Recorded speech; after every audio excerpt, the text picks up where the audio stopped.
Hello, dear friend. Thank you for hanging out with a couple of multiples today. We are your hosts, Drew and Garden System. We are a married couple that both have Dissociative Identity Disorder, or DID. Our lives are both ordinary and uniquely complex. Perhaps you're introduced to DID in a movie or TV show. Or maybe you have been diagnosed with the disorder, or you are a therapist that wants to learn more about working with a client that has it.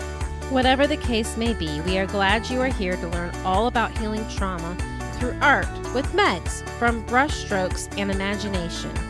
You are making a difference by choosing to listen to this podcast today because art is a creative outlet for processing trauma. You can help dispel myths about DID and help spread awareness by sharing this podcast with a friend or a loved one. Please visit acoupleofmultiples.com. Together, we can make a difference by taking the disorder out of dissociative identities.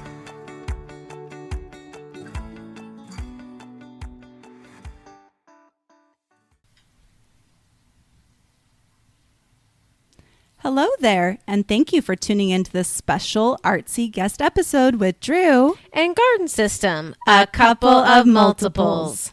As you learned from our previous episodes, we are a married couple that were both diagnosed with Dissociative Identity Disorder, or DID. We have both found that expressing ourselves through art aids our healing journey. Today, we have Megs from Brushstrokes Imagination with us, and she is an incredible self-taught artist with minimal formal training. Here is a little bit more information about Meg. Meg's artwork was one of their earliest escapes. They have continued to cultivate and express themselves since childhood. They are inspired by nature and the bold dash of color. They were also very influenced by emotion and the unseen challenges of their mental health. They began by studying their own childhood photos. While looking at the photographs, they are reminded of the location the photo was originally taken. They're reminded of the smells and voices echoing in their mind. As they begin to paint, they're processing the feelings that emerge. In the photos, they see the younger versions of themselves and how they were taught to feel versus how they truly felt. They illuminate the tiniest of details and the darkness without light. As they're painting from these photos, they are able to rewrite the narrative. They are able to reconnect with all parts of themselves. Welcome, Megs. We are so honored to have you with us today and to hear all about your artistic journey. Hi. Hello. Good to see you. Yes, we're so glad you're here. Thank you. Thanks for having me. So I guess we have tons of questions to ask you. So maybe we'll start off with, tell us a little bit about how you discovered you had DID. Oh, goodness. Well, I was raised in a dysfunctional home with verbal and physical and sexual abuse. And as an adolescent, I was hospitalized, and whenever telling the stories of how I went through all of those challenges, then the doctors diagnosed me, and that was back in 1991, with both multiple personality, because it was called that, right, and PTSD, and of course all those names have changed. Yeah, they but have. The illness is still there. Mm-hmm. Yeah, they can change the name, but it's still the same. So how old were you? Oh goodness. My first hospitalization, I was 13. Okay. Mm-hmm. So I was very young. So is that when they diagnosed you as well? Yes. Oh, wow. I was inpatient for roughly a year and a half, off and on. Mm-hmm. Okay. Mm-hmm. Yeah, so that's pretty young compared to a lot of the stories we typically hear from people, especially in contrast to our last guest, who was 51. Right. It had to do with how I had described the out of body to the effect of the abuse. I was out of body so much that I visualized another, like there was a black widow on the top in the top of my room in the ceiling, and I was able to, which isn't true, but that's what my little mind was doing. And so I was outside of body watching what was happening to the body. Mm-hmm. So with that description and being so young, then that's whenever they did that. Wow. And they picked that up that you had well, multiple personality back then, but yeah, that's amazing that Right, they right, went to that. right. Wow. It was my reaction and response to all of the abuse. Yeah. Yeah. Okay. Wow, that's something, and you've been living with that and knowing this for a long time now. A long Wow. time. Yeah. Wow. Okay. So interesting. All right. Well, so then how then did art become a part of your life? Oh boy. Um, well, my grandpa, he was an artist, or so he claimed himself to be an artist, and he would paint centerfolds,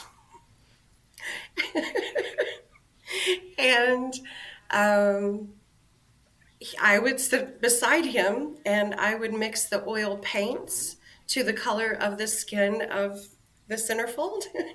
And at that point, he was like, "Here's a brush, get busy." And so I started painting centerfolds at like 2.5, 3 years old. Wow. Yeah, Wow. yeah. But with that, I gained the praise. And there is when he more or less instilled in me that I had much more ability than what, the capacity to do so. So it was through that. That sounds like a really sweet story. It really does. That's And a you were so real young. positive thing, Yeah. Right. Yeah. Thank you. Yeah. How has art impacted your healing journey, would you say? Oh boy. Well, so both of my parents have passed away, and I received all of the photo albums and the baby books and such. And going through those was very loaded, going through the childhood photos, because we had this false representation of who we were as a family, and I knew the truth. So looking at them was very triggering, and how I was able to bring up all of that is just by looking, and the PTSD, the reactionary to looking at those pictures again. I was influenced to tell the truth, to tell the real story about what I was experiencing. And like, you can look at the pictures that I have and see how lost and shattered I already was. And so I began to look at those photos and develop a different narrative than the picture perfect. That really just resonates with me. I mean, that's something that you and I, Drew and I have talked about before, looking back at these photo albums, like it's this facade of what everyone thinks our lives were like, Yeah, you want to add to that a little bit? Yeah, I think you both have said it. I really just relate to that.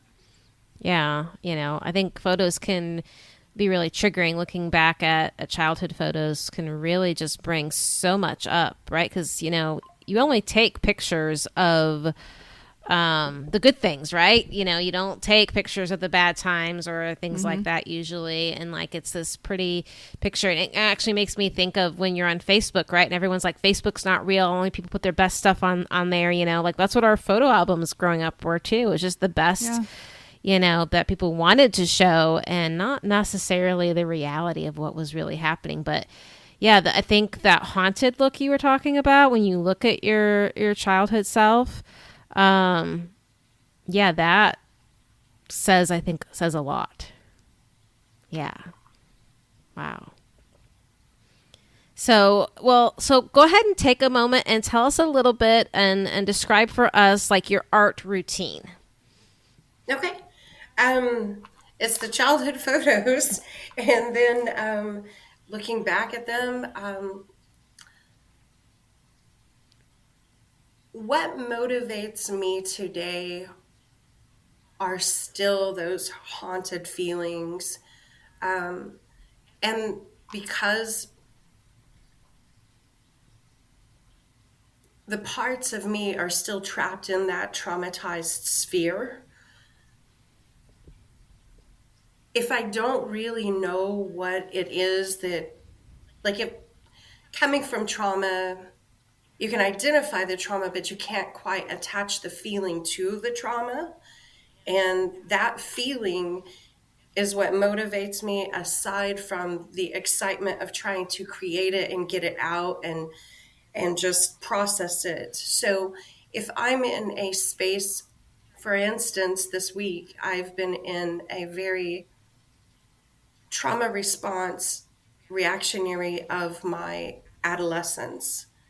And in my adolescence was when a lot more trauma occurred because I was in foster care.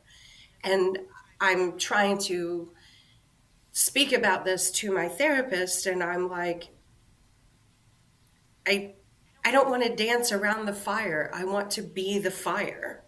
So then how would I draw that? Like, I'm not afraid of that fury. Um, a lot of originally, whenever I was speaking to people about my therapist, about my feelings, it was a lot of anger. And I had to express that through visually, or, there's other ways to express it. But for myself, being an artist, just getting it out of the body to let go of it. So that's how I begin with the process, is what is it that my parts are feeling? I love that. Yeah. I don't want to dance around the fire. I want to be the fire. I That's think amazing. that just Yeah. that says so much. Yes. So do you find yourself doing art daily or weekly or? Right now, I'm in school. Oh, you're in school. And so I'm doing a lot of bidding work with the parts because they want to create, but there's not enough hours in the day. Oh, yeah. But yes, I really, much like other people and things that are their hobby, like, I work with primarily watercolors, and the tink against the glass water, my container of my water, I can just, I need that. I need and the Yes. flow of the paint and the wash of the water over the paper. It sets me free. So I need that. Yes. It's beautiful. It is. Thank you. So we follow you on social media, and I just have to say your work is just absolutely beautiful. And being someone that has lived experience with DID, I just resonate so much with it. And art is so cool because it's not words, it's visual. So, so my next question is, how does having DID affect your artwork? Well, with you saying that right there, that it is more visual than it is of words, I have one of my youngest parts is pre-verbal. And so to express that, it is only through paper that I can express such things with that part. And then the the idea that you can communicate with different parts of myself, the way that we may not be certain of what it is that we're dealing with, but when we're expressing, even the subconscious is coming out on that paper for me. Right. And I am able to articulate what they are not able to really let go of quite yet. Wow. Yeah. So, do you find that you switch while doing artwork, or do different parts do different pictures? Like, how's that work? I do. So what I've learned is, like, used to, I would hurry, and try to finish a piece before another part would come forward and do their part. But then I've learned to have a separate piece of paper beside me, so that if I can feel that part come forward, because I'm not always aware when that part is forward. So I will alternate with the side paper, right? Like scribbles or whatever. But I also have been known to hurry and get the first piece completed and then come back and do it again. on social media, I've posted multiple pictures of there was this part that did the same thing, but look at the difference here. And so I will share the experience and the expression and the style that each one brings forward. And like, I don't stop it. I just let them do their thing. But I will, like, if it's a commission, I'll, push on through and really hold my breath. But then I'll go back later and go, okay, you can do it. You guys do whatever you want to this. Yeah. I love that. Yeah. I think there's something special about kind of giving that freedom to all of you to express in all the ways. I love it. Not telling yourselves, no, you can't do that. This is mine. This is like a... Right. Yes. So what is something surprising that you learned about all of yourselves while doing art?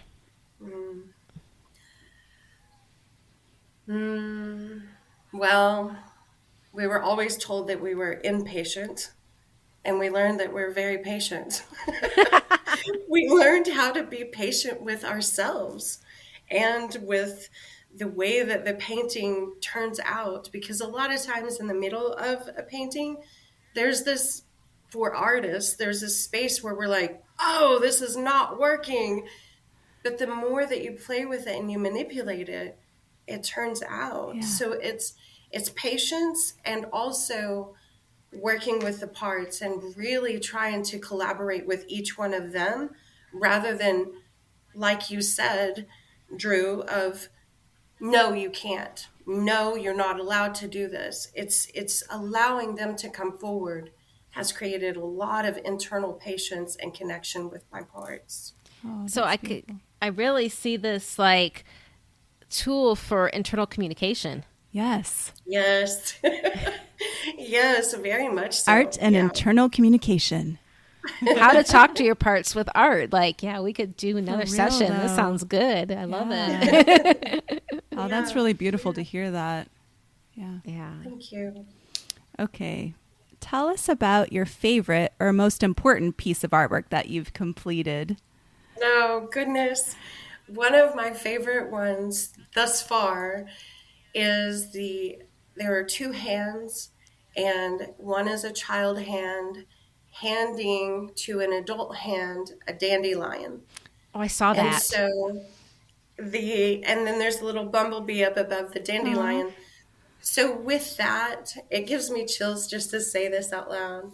But with that one, it is my child parts who are gifting a weed to an adult part, but to the child, it is a flower. Yeah. And then, the adult, which is just the message. The dandelion is the message that we can grow through these cracks, that and however the child sees it, then the adult can see it the way that the child is seeing it.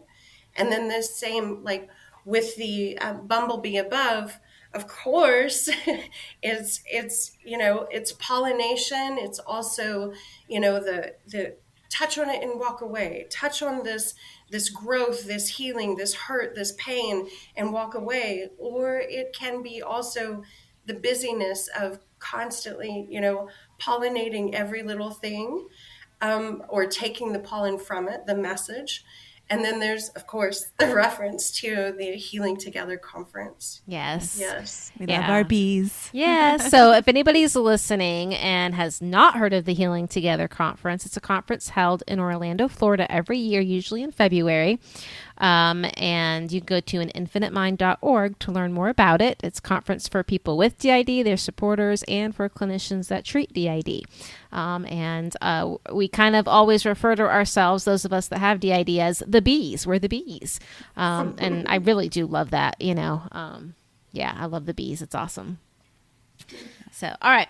So I really feel like we have touched on so many beautiful things with the art and the internal communication and the expression of feelings and all the things. So I know a lot of people with DID, not everybody. I know a couple that don't like art, but I know a lot of people that love art.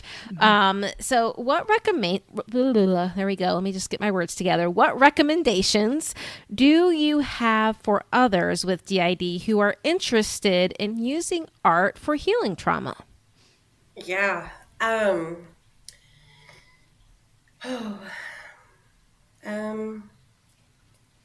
don't step in your way. Um, Children are not professionals. They're just creative. And you can scribble outside of the lines, and it can be like, you don't have to be perfect. Just pick it up. Just begin the movement, begin the thought, begin. It doesn't even have to be a choice of the color or the paper or the instrument or however you want to express yourself. You are expressing from what you are hurting, and let go and scribble outside of the lines. Yeah. Yeah, I love that. I know. I need to take your your advice there, because I have a perfectionist part that likes to be out a lot, and my littles want to do art, but Lizzie is like, but it needs to be this way or it needs to be that way. So yeah. It needs to be straight. I know. You spend more time measuring than you do drawing. Yeah. I probably should put my ruler away. For real though. Yeah. I mean, Lizzie makes some beautiful artwork, though. There's beautiful pieces that have come out. But yeah, I think that is really hard, right? To let go of that perfectionism. It doesn't look the way it's pictured in my head, or this. We can really like start self-criticizing, basically mimicking some maybe verbal abuse we've had before when we're doing art. So I'm going to throw an extra question here. I know I didn't send this one to you, but like, how do you overcome a critical voice when you're doing art?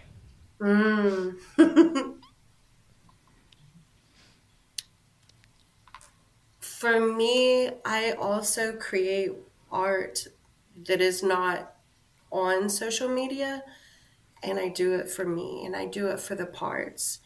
And I think that the idea of having two separate pieces of paper where you can just freely express yourself, or you can be within the lines. I think that the duality, which is what we having dissociative identity disorder deal with, is, well, I need to be mainstream and I need to be buckle up and I need to be a certain way so that I'm accepted. But it's you and it's your own space, and how authentic are you with all of your parts in your own space. So to remove that perfectionism, I totally believe in what you said, Sadie, about saying, that's okay. Sadie's one of my parts. It's all good. Garden system here. Sorry, about saying, yes, removing what we hear as an echo is 99.9 the negative of how we were raised and our parents, or whatever, that negative commentary. But if you remove that and say, no, that doesn't serve me, today I'm going to just freely do as I want. That's about the only way that I can overcome it, is to shut that one down. Otherwise, I cripple myself and I'm not as expressive as I want to be.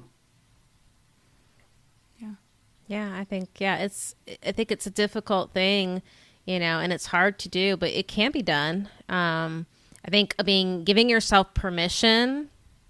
You don't have to be perfect, like telling yourself that. I mean, this might even be a kind of a good reparenting opportunity for the adults to say to the littles, hey, great job. It doesn't matter if it looks great or not. Like, you just tell your littles it looks great, right? Yes. And through art, like you all had already expressed, it's how I've developed a different sort of attachment to them. I was raised in a home that I felt unloved and unwanted. So, of course, I continue to do that to those little parts. You're not good here. You're not serving the purpose. You're not, when in fact, I just need to create this attunement with them and praise them, give them that opportunity to, because I mean, we're in this. I obviously can't get rid of them this long. So how are we going to work together? You cannot get rid of your parts. No. No, That's no, not happening. No matter how hard you try. Oh yeah, and learning to get along. That is the key. And art, I guess, can be a really great way to learn to get along with yourselves. Yeah, absolutely. Back to the negative talk and whatnot. I had a thought, since I'm a teacher and I teach little kids, these kids pick up what you say to them, what you say about them. And so it's the same for our internal kids inside, our littles, they Yes. will internalize everything. So we have that opportunity to change the script. It's even the things that we don't say. Yes. They pick up on all of it Yes.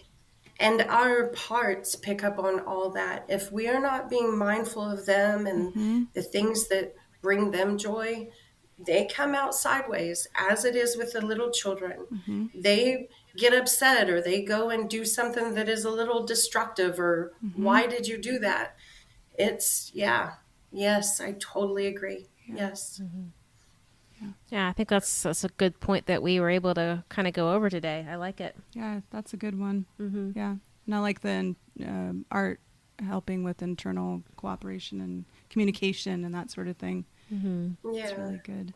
Yeah. Are there any other stories you'd want to share of your art endeavors?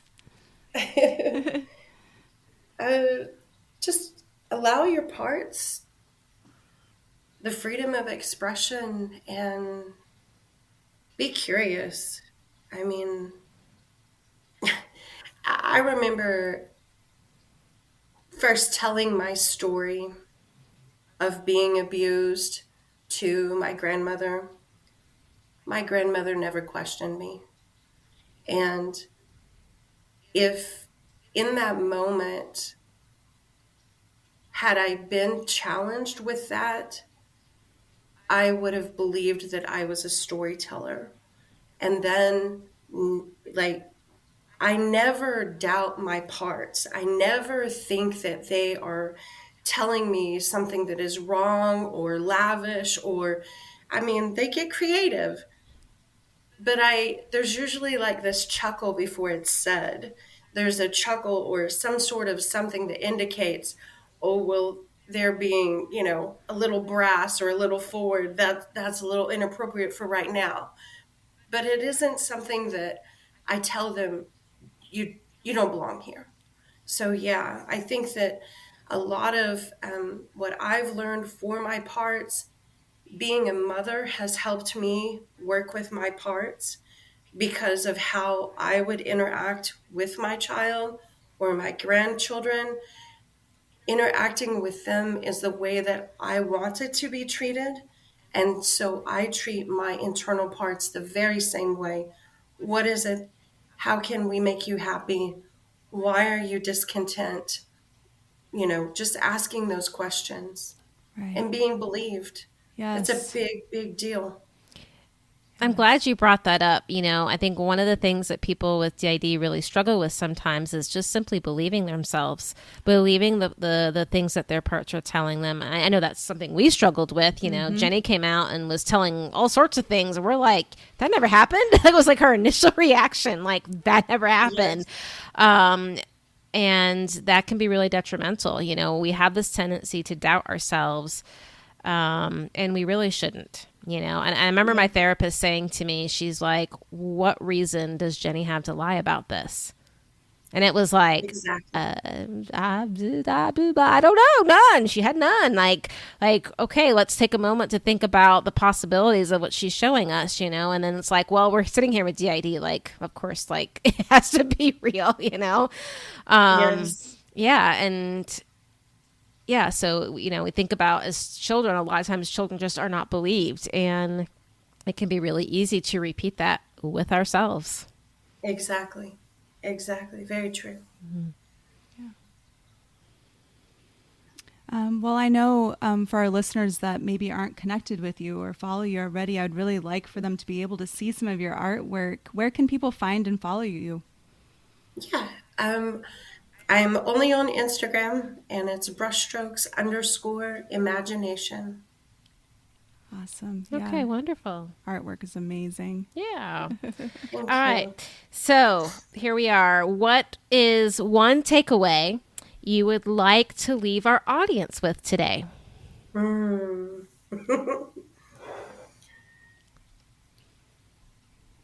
Um, just be curious. Be curious with your parts.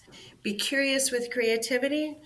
Don't be afraid to scribble outside of the lines, and be you. Be fully who you are. And if you're not quite sure, nobody else is either. That's I perfect. love that.